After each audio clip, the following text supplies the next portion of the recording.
नमस्कार साथियों, मैं रविन्द्रनाथ दुबे एशिया कैसेट से 17 मई को शिप्रा सन सिटी फेज़ 1 में जीबीएम होने जा रही है और उस जीबीएम का जो नोटिस निकाला गया है उसके बारे में आज हम डिस्कस करने जा रहे हैं। उसमें काफ़ी सारी त्रुटियां हैं, खामियां हैं और हमारे साथ फेज़ 1 के दो नागरिक हैं, जागरूक नागरिक हैं जिन्होंने उस चीज़ को फाइंड आउट किया है। अ, मैं बात करता हूँ कविता जी से। कविता जी बताइए, पहली त्रुटि इसमें आपने क्या देखी इसमें? देखिए पहली त्रुटि जो मैंने देखा है इसमें पॉइंट नंबर 5 जो ये लेटर जो एओए से आई है जीवीएम के जी, जी। रिगार्डिंग, तो उसमें पॉइंट नंबर 5 जो है उसमें लिखा हुआ है कि अग्रिम वित्तीय बजट 2026-27 का बजट पास कराना। हाँ, हाँ।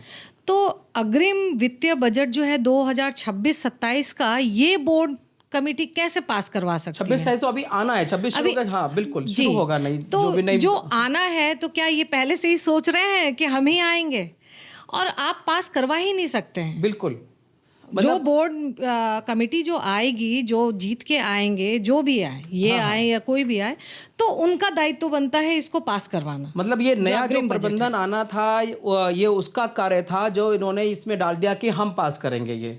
जी, जी। ठीक है ना?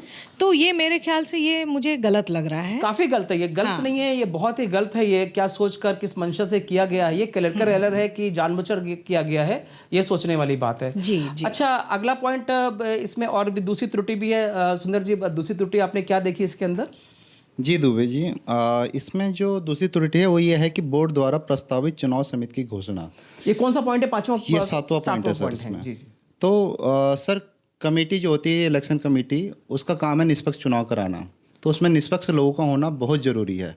अगर यह पहले से प्रस्तावित है उनके नाम, जो कि अभी आउटगोइंग बोर्ड है हमारा, वो ये प्रस्तावित कर रहा है, तो ये बहुत गलत है। इसका प्रावधान ये है कि इसे जीबीएम में प्रस्तावित भी होना चाहिए और वहीं पे पारित भी होने चाहिए उन लोगों के नाम। मतलब अगर सरल शब्दों में बोलूं तो इसमें इन्होंने ये पॉइंट डाल दिया है कि जो बोर्ड, जो अभी प्रबंधन, पुराना प्रबंधन है, वो जो चुनाव कमेटी, चुनाव समिति में होगा उसका चयन करेगी।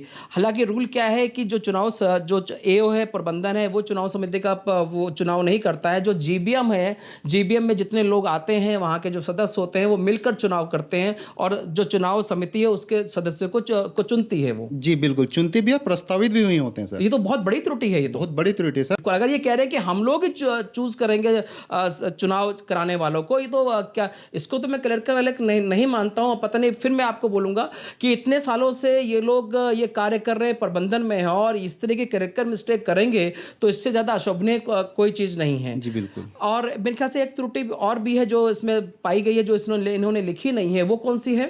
जी, इसमें एक त्रुटि यह है, जो मिसिंग पॉइंट है जी, जी। वो है कोरम का पूरा ना होना। जो हाँ, कोरम होता है एक लीगल टर्म है जिसमें कुछ प्रतिशत सदस्यों का होना जरूरी होता है, अदरवाइज वो मीटिंग पोस्टपोन हो जाती है, वो जीबीएम पोस्टपोन हो जाती है।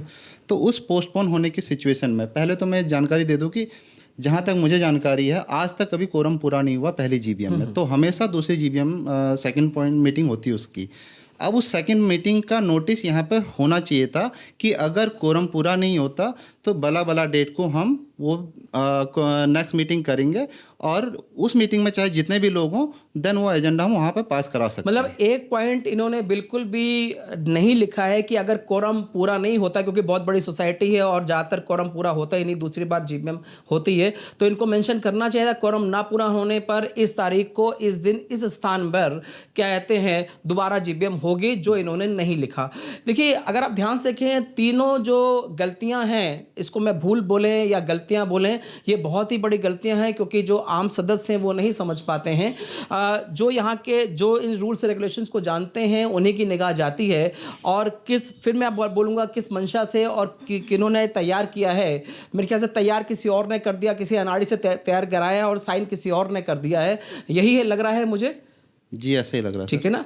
तो इसमें और भी हमने अनियमितताएं देखी हैं, जैसे आपने बोला कि क्या कुछ मैसेजेस का भी इसमें चक्कर है, जो लोग नहीं देख पाते, मैसेज से वंचित रह जाते हैं। कविता जी, क्या आपने इसमें फाइंड किया इसमें? हाँ, इसमें ये है कि जैसे लेन ग्रुप्स बने हुए हैं, जी, जी। हर लेन के ग्रुप अपने ऑफिशियल लेन ग्रुप बने हुए हैं। तो किसी किसी लेन ग्रुप में, अब जैसे लेन नंबर 1 है, हाँ, हाँ। तो वहाँ क्या है ना, वो डिसअपियरिंग मैसेज का 24 आवर्स में मैसेज डिसअपियर हो जाते हैं। तो इससे क्या हो जाता है ना कि अब जैसे से इम्पोर्टेंट मैसेज हैं, अभी जीबीएम होने वाली है, बहुत लोग यहाँ पे ऑल वर्किंग है तो नहीं देख पाते हैं। बहुत बार ऐसा होता है कि हमसे मिस हो जाता है। हम ही नहीं देख पाते, हाँ, हम ही नहीं देख पाते हैं, हमें नहीं पता है। 24 घंटे बाद 48 घंटे बाद देखते हैं हाँ कई बार। बिल्कुल। तो ये लेन ग्रुप में ये नहीं होना चाहिए, क्योंकि इससे इम्पोर्टेंट मैसेज जो है वो मिस हो जाते हैं। तो ये लेन ग्रुप है, इनके एडमिन कौन है? ये आरडब्ल्यू के ही एग्जीक्यूटिव्स हैं, मेंबर्स हैं। सारे जितने हाँ, भी वही 10 ऑपरेट मेंबर करते हैं, हैं। हाँ, वही इसको चला रहे हाँ, हैं। वही एडमिन है, वही चला रहे हैं। तो इसीलिए ये चीज़ लेन ग्रुप में, ऑफिशियल लेन ग्रुप में ये 24 आवर्स वाली तो नहीं होनी चाहिए। नहीं, तो देखिए प्रबंधन को इस चीज़ की जो जनता की शिकायत है इसमें थोड़ा सा गौर करना चाहिए कि जो डिसएपरिंग वाला मैसेज है 24 घंटे, और डिसएपरिंग को ऑफ कर दीजिए, और जिसने मैसेज नहीं देखने या देख चुका है उसने डिलीट करना है तो अपने आप डिलीट कर देगा। ये तो हमारे पास अपने आप ऑप्शन रहता है। यही है, यही ज़्यादा बेटर है जी बिल्कुल। ठीक है ना। तो आज हमने जीबीएम के बारे में, जो जीबीएम का नोटिस है उसकी त्रुटि के बारे में डिस्कस किया था। अब आने वाले समय में हम जो भी चुनाव से संबंधित जानकारियां हैं वो आपके पास समय समय में पहुंचाते रहेंगे। हमारे साथ बने रहिएगा। नमस्कार।